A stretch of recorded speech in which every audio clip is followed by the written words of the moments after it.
sit down. Right, I'm coming towards you. Slowly. Slowly, yeah. Camera. We'll make sure it is, yeah. Camera on one. What have you been doing lately, Terry? Painting. Painting? Yeah. Any poetry? No, you might do something. No? Haven't decided yet. If I get down the barn with an arm shooting. 4,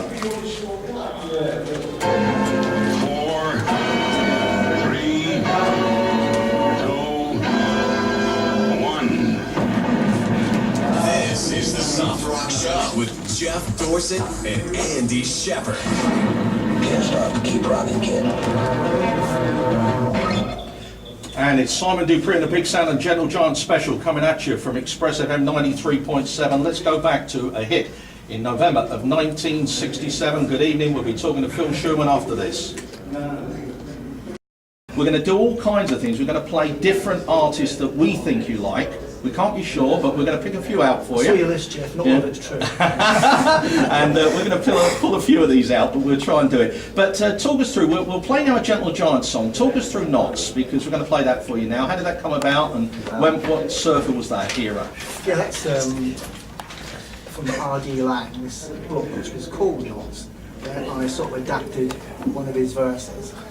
He was he was a very well-known psychotherapist, and I was quite intrigued by his view on both words and the mind, and I adapted this little piece, and with Kerry, who's the main, I'd say, arranger and composer of the band, along with my brother Ray, we sat down, and it's a convoluted idea, and as you can probably remember or hear it, it's a convoluted bit of music. But it's got a lot of sense to it as well. It's just a nice bit of... Okay. Well, what we're going to do, Phil, if that's okay with you, we'll dot about across that. We'll try and concentrate at the beginning about Simon Dupree and the artists you play with and things like that, and a few of the stories, and get the anecdotes from Tony and others as well. And we'll try and see what we can do for you there, and then we'll cut into Gentle Giant after that. But we've got several messages, things to do, just to tell everybody out there. 02392 45580. If you want to talk to Phil or Tony or any of the boys here on the line, we're more than happy to take the calls. You can send us an email, studio@expressfm.com. It's a soft rock show with Geoff and Andy and producer Matt. We'll try and get it all together, but this is, as Phil quite rightly said, this is Knots. Use this person at all, but I'm just going to throw in the fader, and before I play I See the Light, I have a feeling this guy might be involved in it. Would you like to speak to him? Yeah. Okay, would you like to speak, caller? You don't... How did he get hold of you? For Christ's sake, Derek, I'm round the corner here. I'm assuming you're in New York. Yes, he is. You're not hiding in a cupboard anywhere in here, are you? No. Because you'd be amazed. Derek, Just tell him who's here. Who's here? Sitting next to me is Tony. Hi, Derek. Tony Ransley. Yeah. Hold on. Terry, you know, our brother. Terry's out there. My son Damon is taking pictures of it all. Just round the corner is Frank Covey, right?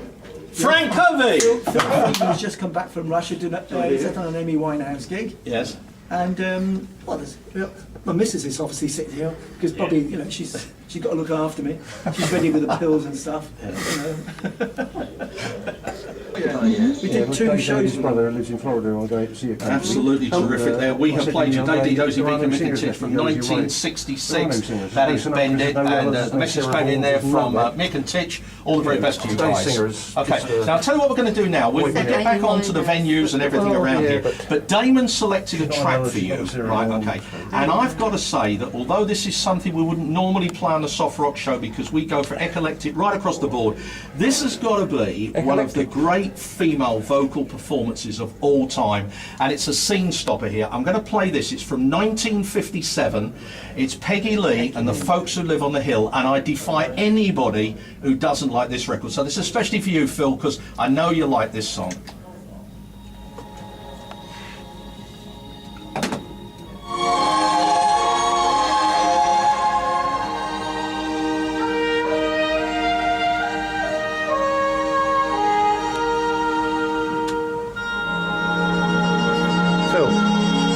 There are no singers today, mate. There are no singers of quality today. There are none.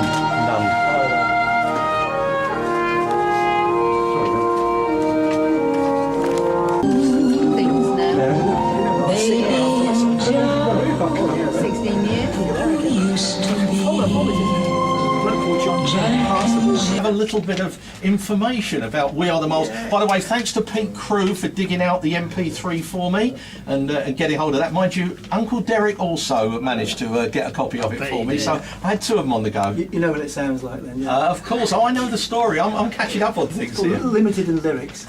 Very. That is the lyric, We Are the very. Moles. But it was basically, once again, our manager was a guy who was highly involved with TV. He was a well-known producer.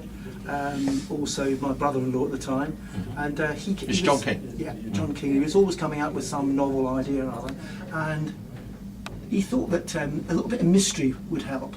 So one day, it was only three of us, myself, my two brothers, we hit upon a little studio in, I think it was Wardhall Street, London, and Derek, myself and Ray put this together literally on the spot. We, you know, it was put together. Really? Literally there. We had the band's instruments. Sounds like it. We didn't use a kit, no drums. Didn't even tell us. No, Really? Yeah. Do you remember the story, Frank? And we must have used a roadie because I didn't carry the gear in. That's certain. You didn't? That's You You never never did? did, Frank. Tell us. Frank may well have carried the stuff in because I think I joined you in '69. You might have missed it. Yeah, I think I missed it. Before then. I missed it, yeah. But the moles thing had caused a little bit, I mean, not a great deal of fuss or anything, but a little bit. And the cat was let out of the bag that it wasn't the Beatles messing about, which originally, believe it or not, people thought it was. Right. And I think it was Sid Barrett who sort of like blew the bag, but God knows why it was so important. We did it as a kind of semi-joke. Yeah. I guess John King thought maybe it wouldn't be a joke, it might be just something new and original. But it was basically something, as far as we were concerned, a gag, a musical gag. But EMI let us do it, so there you go. Sure. Well, we'll play this, Yeah. and then we'll get on to somebody else that you've actually played with and met. Enjoyed it, fellas? Bloody brilliant. Been great. Excellent. Damon, you enjoyed it? Absolutely fantastic. Lovely. Cheers, That's Jeff. what it should be. Now, you picked out Boys in the Band. In fact, Damon might have picked that out, but I don't know which It's which the way. fact that it is the boys in the band, basically. It's nothing to do with singing or anything else, which was a great part of our act and part of the band. But it's to show that, in fact, where some of our influences lay, jazz was part of it, and this is a bit of a jazzy piece. Sure. Yeah. Yeah. Well, that's great. Okay. Well, Phil, that's about where we're going to leave it. Great, You have yourselves a super time. Thanks very much for everybody for coming in. On behalf of Express FM 93.7, our producer Matt, Andy Shepherd, and myself, thank you so much, and hope you've enjoyed it. All the contributors tonight. Thanks to Ray. Thanks to Derek. Thanks to John Coglan. Thanks to Bob, who phoned in from Gosport. Everybody around here. To Frank and to Phil, who put up all the Yeah, we're off down posters. to Boozer now. You enjoy That's the rest right, of the we're show. certainly whatever. going to do that and get down there and have a large one at the top of the Shadow Collapso. The boys in the band to take us out. We'll be back next week with more of the same, but rock and roll lives, and it lives on Express FM with Simon Dupree and the Big Sound and the Gentle Giant. We're going to take the Gentle Giant tack to take us out. Have yourselves a great week. See you back in 7 days.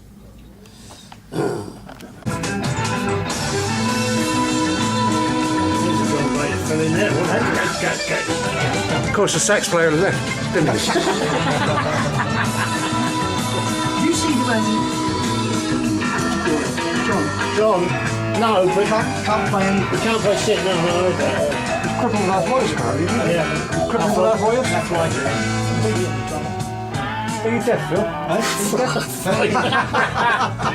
Who said that? Deaf on his own bloody side. Yeah, he only hears the things he wants to hear. I get that. Well, I could be cheeky there because I'm out the band, you know what I mean? I held my tongue before. You didn't have to do that. I get told that. You only hear things you want to hear. You only got